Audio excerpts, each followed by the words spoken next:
Hi guys, मैं हूं बासुद हुसैन और एक बार फिर आपका स्वागत है देसी लॉयर चैनल पर।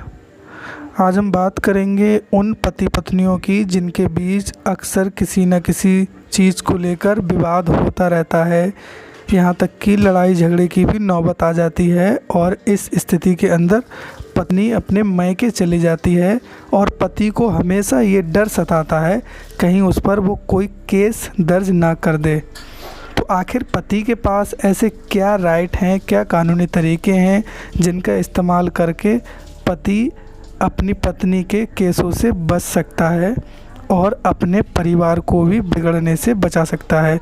यानी जो केस करने के बाद जब दोनों तरफ से केस होते हैं, उस स्थिति के बाद कहीं ना कहीं स्थिति तलाक तक पहुंच जाती है, तब आप इन सारी चीज़ों से कैसे बच सकते हैं इस वीडियो में मैं बताने वाला हूं। तो वीडियो को शुरू करने से पहले मेरी आपसे गुजारिश है, अगर आपने हमारे यूट्यूब चैनल अभी भी सब्सक्राइब नहीं किया है तो इस चैनल को अभी सब्सक्राइब कर लीजिए, क्योंकि मैं यहां पर ऐसी ही इन्फॉर्मेटिव वीडियो के साथ साथ कानूनी जानकारी लेकर आता रहता हूं। तो चलिए शुरू करते हैं।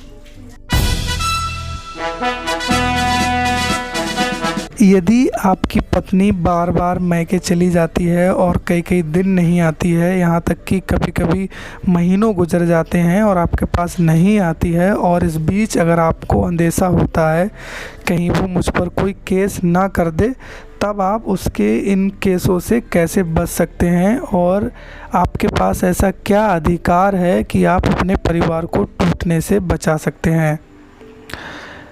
हिंदू विवाह अधिनियम की धारा 9 के अनुसार आप वैवाहिक जीवन की पुनर्स्थापना हेतु न्यायालय में बात दायर कर सकते हैं। जो मुस्लिम कपल्स हैं, यानी जो मुस्लिम पति पत्नी हैं, वो भी वैवाहिक जीवन की पुनर्स्थापना हेतु न्यायालय में बात दायर कर सकते हैं। ये बात तब दायर किया जाता है जब कोई पत्नी अपने मायके बिना किसी कारण के रहने लगती है और पति के घर नहीं जाती है। इस केस में ये लिखा जाता है कि मैं अपनी पत्नी को अपने पास बुलाना चाहता हूँ, मैंने विधिवत तरीके से शादी की है और वो बिना किसी कारण के अपने मायके में रुकी हुई है। तब न्यायालय पत्नी को नोटिस भेजता है, उसे कोर्ट में बुलाया जाता है और उससे पूछा जाता है कि आप क्यों अपने पति के पास नहीं रह रही हैं। यदि पत्नी संतुष्टिजनक आंसर नहीं देती है इस चीज़ का, जो कोर्ट पूछती है कि आप अपने पति के पास क्यों नहीं रह रही हैं, तब अगर न्यायालय संतुष्ट ना होता है पत्नी के आंसर से जो वो जवाब देती है, तब इस स्थिति के अंदर कोर्ट पत्नी को पति के पास वापस जाने का आदेश पारित कर देता है।